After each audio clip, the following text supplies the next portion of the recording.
पाठवण्यामागचा हेतू काय? मी वाल्मिक निकाळजे यात्रेचा एक संयोजक आहे, इतर संयोजकासह। ही यात्रा ऑगस्ट क्रांती दिनाच्या दिवशी 9 ऑगस्ट रोजी महाड ऐतिहासिक सत्याग्रह भूमी महाड इथल्या 14 तळ्यापासून सुरुवात होणार आहे आणि संपूर्ण महाराष्ट्रामध्ये प्रत्येक जिल्ह्यामध्ये जाऊन 53 ठिकाणी त्याचा समारोप 8 सप्टेंबर रोजी मुंबईमध्ये चैत्यभूमी दादर येथे होणार। सर, या निवडणुकीत एक प्रचार होता की संविधान धोक्यात आहे, कशा प्रकारे आपण लोकांना पटवून देणार की संविधान धोक्यात आहे की नाही?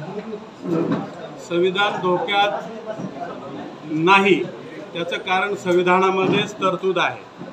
संविधानातली जी तरतूद, जी संविधानकर्त्यांनी भक्कम तरतूद करून ठेवलेली आहे, ते समाजासमोर पुराव्यानिशी सुप्रीम कोर्टाचे न्यायनिवाडे आणि जे संशोधनं झालेले आहेत त्याच्या सहित पुराव्यासहित ही लोकांपर्यंत आम्ही नेणार आहोत। किती संघटना, पक्ष आणि रिपब्लिकन पार्टीचे काही हे आपल्या या यात्रेमध्ये सहभाग घेणार आहेत?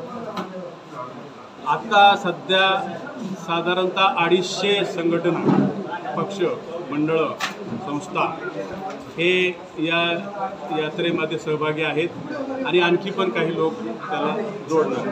किती साधारणतः लोक असतील आणि लोकांना समाजाला काय आव्हान कराल? या यात्रेमध्ये पूर्ण वेळ 30 प्रमुख लोक राहणार आहेत, पूर्ण वेळ सुरुवातीपासून शेवटपर्यंत, आणि ठिकठिकाणी विशेष कार्यक्रमासहित प्रत्येक जिल्ह्यामध्ये कार्यक्रम आणि मांडणी होणार।